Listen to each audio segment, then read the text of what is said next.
say it's about time for me to do a favorites video, so I wanted to sit down and do a wrap up of some of my favorite beauty products that I've been using recently, some brands that I've been loving, and also some lifestyle favorites. So without much further ado, let's go ahead and get started. The first brand I'm going to be talking about is also a brand that I partnered with on this video, which is great timing because I was actually thinking about doing a full video on all of their skincare products. So I feel like this was a good opportunity to do a primer and see if this would be a video you guys be interested in, because it would be a lot of work, a ton of products, because this brand has been pumping out products like nobody's business, and that is Mary&May. I personally had a lot of interest in the brand, and I'm sure you guys have had some too. So today I'm going to be talking about 6 of their products, and the first product line I'm going to be talking about is this one right here. So in this line, we have 3 products. We have the Vegan Blackberry Complex Cream Essence, the Idebenone and Blackberry Complex Serum, and then we also have the Idebenone Blackberry Intense Cream. Now in all 3 of these products, we have a Blackberry Complex, which is rich in anthocyanins, vitamin C, and antioxidants. On top of that, we also have that Idebenone, which was something that I had to look into a bit, and evidently it's one of the highest rated antioxidant type of ingredients. I already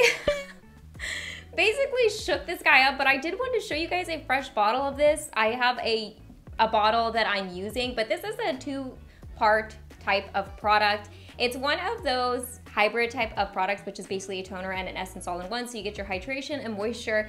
And this has been really nice because it has jojoba oil in it as well as ceramides, so it's going to be a really great way to start off your skincare routine with some of those added benefits. So I really like this. I've been a really big fan of these hybrid type of skincare products, and especially going into the winter time, I always have a product like this in my skincare routine. Now going into the serum, this serum is really nice because, like I said, it's a great way to get that vitamin C in for more sensitive skin types. But the texture of this is really interesting because I'll have to like really zoom in, but you'll see that it kind of like holds its shape when you drop it onto your skin. So it's almost like a jelly-like texture. And then when you rub it in, it just dissolves into the skin in a watery format. So it's very, very lightweight. And this has been one of my favorite serums recently because like it's basically in my skin. My skin already feels very supple and soft. There's no stickiness to it. It's very lightweight. And like I said, you get that vitamin C and antioxidant rich ingredient in immediately. And then last but not least, we have the Idebenone Blackberry Intense Cream. And like I said, this is just another way to kind of triple up on those ingredients. The texture of this is very soft and buttery. So going into the wintertime, I really love slathering my skin.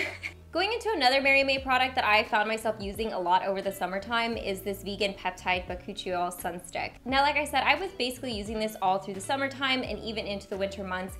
And one of my favorite ways to use this is not only on my face, because the texture of this is a bit softer. So when you apply it over makeup, it doesn't just drag your makeup off like some other sun sticks. It just kind of applies really lightly on top.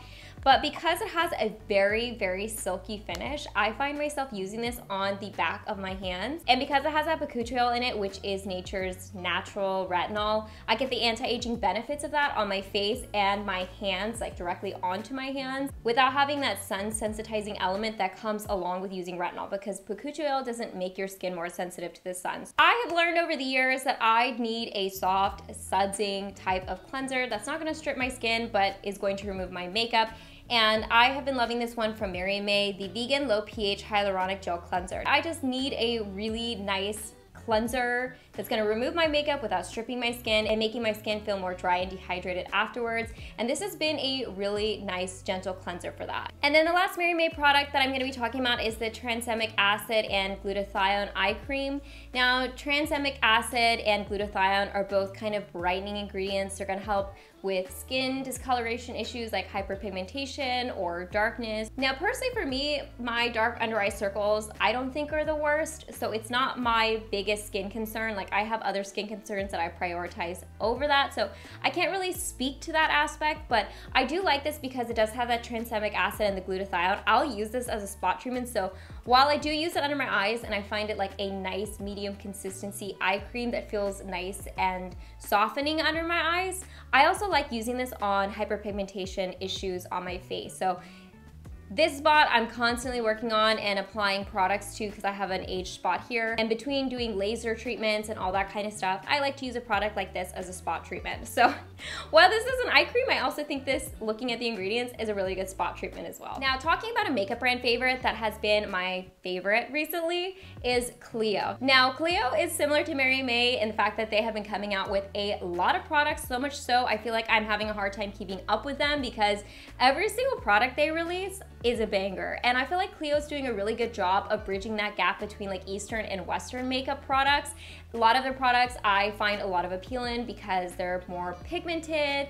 I like the formulations of them, and like I said, they have a lot of variety, and I've noticed that I keep reaching for the same Clio products. So just to give some shout outs here, because I've talked about Clio a ton on my channel in the past, I'm still obsessed with these gel pressos. I use them pretty much every day, and they have a bunch of different shades of brown, charcoals, blacks, etc. So you can find a lot of natural looking colors or like off natural looking colors, but still not outlandish colors with these gel pressos. They last a long time. You can still smudge them out, and once they set, they set. So these have been something I really loved. Of course, since we're talking about eyeliners, we can't forget to talk about eyeshadows because Clio comes up with eyeshadow palettes I feel like every month, and I actually use this one, the Napping Cheese, which I think this was a summer palette for my eyeshadow today. And now I see that they have these new versions of the Pro palette. And so I have been slowly testing these out and really enjoying them. And the Clio like branding has been so on point for me. I find that they're not only innovating, but coming out with new types of products and keeping up to date with the trends, more so than I've seen some other traditional Korean beauty brands. So hats off to you, Clio, for doing that. I've seen this brand on TikTok a little bit, and I have been using them for quite some time, so I feel like I need to give them my own personal shout out. And this is the And Honey line. It's a Japanese hair care brand, and the one that I'm currently using is the Deep Moist. I have the shampoo, and this is the treatment or quote unquote conditioner. This is like a glossy formula, so it makes your hair look super shiny, and I think Japanese hair care is honestly like leading the pack right now as far as how it works on my hair, at least. I feel like not only do they make my hair feel really soft and glossy, but they're pretty affordable compared to some of the like brands we have here in the West. Like some hair care brands are very expensive, and I feel like you can get the same quality of hair care in Japanese brands for much more affordable prices. I also use their serum. In fact, I love this And Honey Deep Moist Hair Oil. I use this right after I come out of the shower. My hair's still damp, and I've been also working on the Melty Moist Repair Oil. This one's a little bit newer for me, but yeah, this is a really good hair care brand.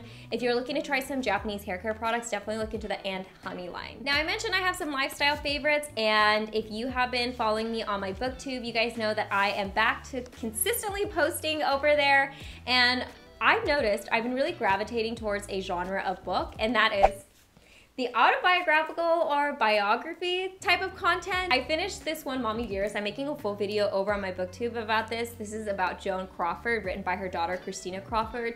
And this was essentially the first like scathing tell-all book of its time. So Joan Crawford was like a famous actress during the golden age of Hollywood, and then her daughter alleged some crazy things in this book. So this was a very interesting read.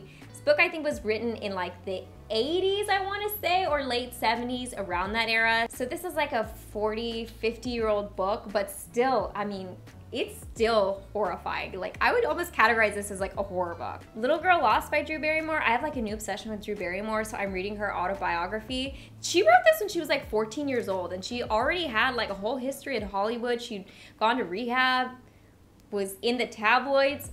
She was young when that all happened, when she wrote this book. So it's actually very interesting to read from her perspective and realize the situation she got put in and how normal she is today. It's, again, wild. And this is a brand new book that I haven't even started, but because I wanted to share what I'm into, which is, like I said, autobiographical content, I have The Woman in Me by Britney Spears. I have been consuming a lot of Britney Spears content online and just in general in preparation for this book. I've also been co-reading another book before I read this book, so I could really get the most out of this, because I think there's gonna be a lot of not only like secrets in here, but just more explanations as to the things that we watch unravel in Britney Spears' life. Like, I'm a child of the 90s, I'm a millennial, so Britney Spears was like my idol growing up. I had every album she released, I watched every performance she had, like I was obsessed with Britney Spears. And so I feel like this is gonna be very insightful to the behind the scenes of that, obviously. So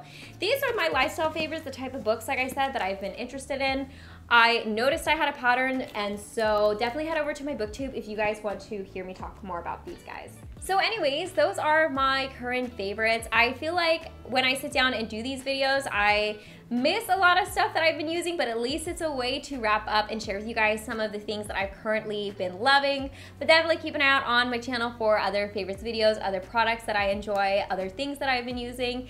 And I will link, like I said, everything down in the description box below if you want more information or to pick them up. As always, I hope you guys are happy and healthy, and don't forget to rate, comment, subscribe, share with your friends and family, hit that notification bell, and I'll see you guys in my next video. Bye guys!